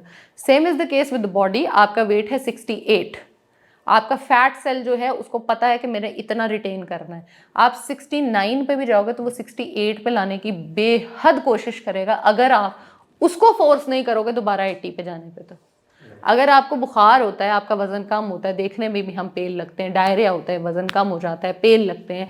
हम अक्सर बच्चों को देखते हैं डायरिया के बाद वो बहुत स्किनी, बहुत थिन हो जाते हैं, लेकिन within 2-3 days they are back to normal, क्योंकि बॉडी में थर्मोस्टैट है। Body is very smart. इंसान ने आज तक इतनी अच्छी टेक्नोलॉजी बनाई ही नहीं है जो ह्यूमन बॉडी को मैच कर सके। ह्यूमन बॉडी को अल्लाह पाक ने बहुत स्मार्टर बनाया, और मेरा नहीं ख्याल कि हम क़यामत तक भी इसको डिकोड कर सकेंगे। हम 2 चीज़ों के और ऊपर बात कर दें, कॉफ़ी के ऊपर। एक जो फिश है वो उसको सरसों के ऑयल में बनाए तो बेहतरीन है, लेकिन वही फ्यू ड्रॉप्स के साथ बनाएंगे तो अच्छी है। अगर आप उसको फ्राइड करके बनाएंगे, चाहे सरसों में बनाएं, ऑलिव में बनाएं, चाहे देसी में बनाएं, वो ख़राब ही होगी, ठीक है? Coffee is an amazing thing. Coffee के फ़ायदों की अगर हम बात करें, आपके अटेंशन स्पैन को बेहतर करता है, कॉफ़ी आपके वेट लॉस में हेल्प करता है, कॉफ़ी आपके सेल्स को बेहतर करता है, एक्टिव करता है, आपके जो समझे मेमोरी लॉस हो रहा होता है उसको बेहतर करता है। अनटिल एंड अनलेस आप कॉफ़ी को ऐसे बनाएं कि 1 चम्मच कॉफ़ी है, 2 चम्मच चीनी है, क्योंकि ये बड़ा आजकल कॉमन इंटरनेट पे चल रहा है कि 1 चम्मच कॉफ़ी डालो, 2 चम्मच चीनी, उसको मिक्स करो एंड डैलगोना कॉफ़ी इज़ रेडी, आप उसको पी सकते हो। Not that coffee sir. Coffee फ़ायदे के लिए लेनी है, just go for the black coffee. अगर आपने ज़िंदगी में कभी ब्लैक कॉफ़ी नहीं पी, आप ब्लैक कॉफ़ी फ़ायदे के लिए पीना चाहते हो, 1 गिलास गर्म पानी लीजिए, उसमें 2 वो जो उसके होते हैं बीन्स जो होते हैं, छोटे टुकड़े जो होते हैं, उनको डाल के पीना शुरू कर दें। Just increase it slowly, Aahista Aahista बढ़ाना शुरू कर दीजिए। विद इन अ मंथ और so you will be so addicted to black coffee, आपकी ब्लैक चाय छूट जाएगी। आपको दूध का खर्चा भी बच जाएगा, पीने के लिए फिर इस्तेमाल कीजिएगा, चाय कॉफ़ी में नहीं। और कोई क्वेश्चन है किसी का? जी। तो ये कि 2 लोग हैं, वो सेम खाना खा रहे हैं, लाइक मैं अब हॉस्टल में हूँ, मेरा भाई होता है मेरे साथ, तो हम सेम खा रहे हैं ना चीज़, लेकिन उसको कोई प्रॉब्लम हो जाती है, लेकिन अगर 2nd पर्सन है उसको कोई भी नहीं प्रॉब्लम हो रही है, आपको हो रही है और उसको नहीं हो रही, दैट इज द प्रॉब्लम। मैं समझ गया आपका सवाल। देखिए, उसका वेट गेन बहुत ज्यादा हो जाता है, उसको कोई स्टमक का इशू हो जाएगा, उसको एलर्जी होने लग जाएगी, या कि दूसरे पर्सन है उसको बिल्कुल भी कोई नहीं प्रॉब्लम हो रहा, उन्होंने इकट्ठे खाना खाना है, उसी गिलास के अंदर उन्होंने पानी पीना है, कोई प्रॉब्लम नहीं दूसरे को बन रहा।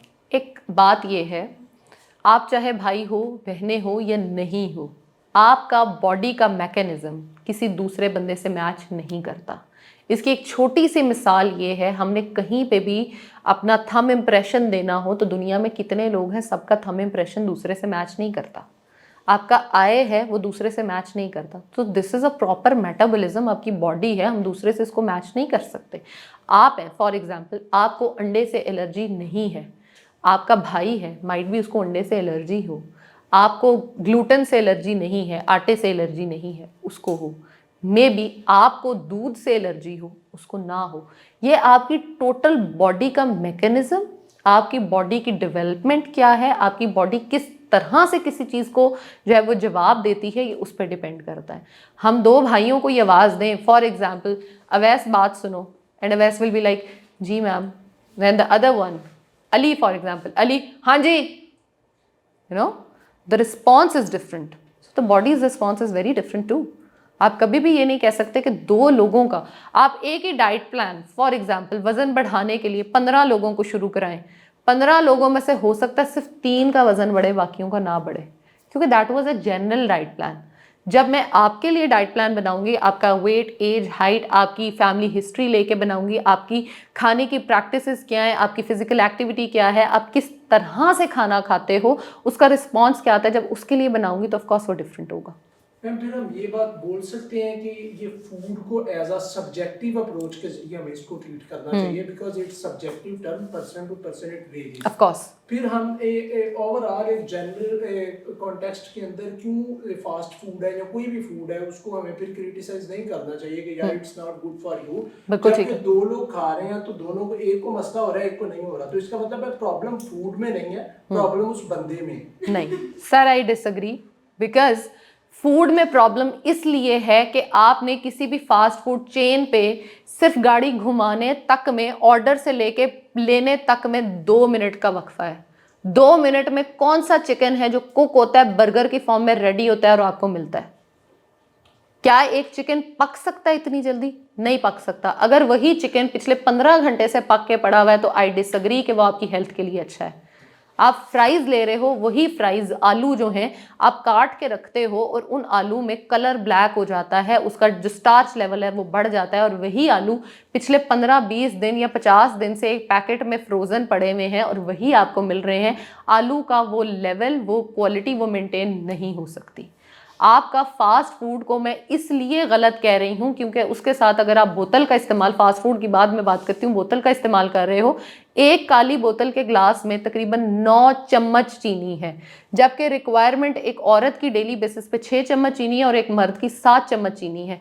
और 9 चम्मच चीनी अगर आप इकट्ठी पीते हो तो साइंस कहती है कि आपको वॉमिट करनी चाहिए। आप एक पानी के ग्लास में 9 चम्मच चीनी घोल के पी के मुझे दिखाएं, आपको उल्टी ना आई तो मुझे कहिएगा, लेकिन आपका वो चीज़ एब्जॉर्ब होती है बॉडी में और आप बड़े क्लियर फील करते हो, बिकॉज उसके अंदर इस तरह के एसिड्स डाले जाते हैं जो बाद में आपकी बॉडी को ख़राब करते हैं। मैम इसी चीज़ के अंदर मैं एक कंट्रीब्यूशन करना चाहूँगा। मेरा भाई था, मैंने जैसे अभी बताया ना, उसको भी जो भी वो खाता था उसे एलर्जी थी इस चीज़। ठीक है। और तकरीबन 3-4 साल से वो ये प्रॉब्लम फेस कर रहा था। तो फिर by the end of the day हमने इस्लामाबाद एलर्जी सेंटर है, वहाँ से उसका ट्रीटमेंट स्टार्ट करवाया। अब उसकी वैक्सीनेशन हो रही है, एक दफ़ा सिर्फ हमें जाना पड़ा है। तो अब अल्हम्दुलिल्लाह वो बिल्कुल तकरीबन अब जो मर्जी खा रहा है वो, अब तकरीबन उसे 3-4 ट्रीटमेंट हो गई ना जी, अब वो कर रहा है साथ-साथ। तो मैं सिर्फ रिकमेंड करना चाहूँगा कि आप एक दफ़ा ऑफ कोर्स आप चेक करा सकते हो कि अगर कुछ भी ऐसा इशू आ रहा हो तो। अब उसमें एक बहुत बड़ा रोल, एक छोटी सी और चीज़ यहाँ पे ऐड कर दूँ सेशन को ख़त्म करने से पहले, कि आपके जो पैकेट में बंद बहुत सारे आप समझे मिल रहे हैं ना पास्ताज, नूडल्स रेडीमेड फॉर्म में, 99% गट की बीमारियां, पेट की बीमारियां, इंटेस्टाइन की बीमारियां आपको उससे हो रही हैं। तो इट्स अ रिक्वेस्ट कि आप अगर वो रेडीमेड पैकेट में बंद को लेना छोड़ दें, बल्कि होल व्हीट की तरफ आ जाएं, घर पे आप बना सकते हो, आप उस पे आ जाओ तो बेहतरीन हो जाएगा। आपको स्टमक इश्यूज़, इस तरह की जो एलर्जीज़ हैं, माइट भी आप उनको कोप अप कर सको। अदरवाइज़ जैसे उन्होंने भी बताया, एलर्जी सेंटर्स में आप जा सकते हो, यहाँ लाहौर में भी अवेलेबल है एक जिसको मैं जानती हूँ, आई कैन रिकमेंड यू, बाद में आप वहाँ पे चेक करा लो। अदरवाइज इस्लामाबाद वाले में तो आप जा ही सकते हो, तो आप चेक करो, might be your allergy is treatable and it's easier. I hope के session was helpful for you guys. मुझे तो हमेशा की तरह बहुत मज़ा आया, अच्छा लगा आप सबसे मिलना, बात करना, that was amazing for me. I think आप लोगों को भी मज़ा ही आया होगा। Thank you so much guys. And अल्लाह हाफिज़।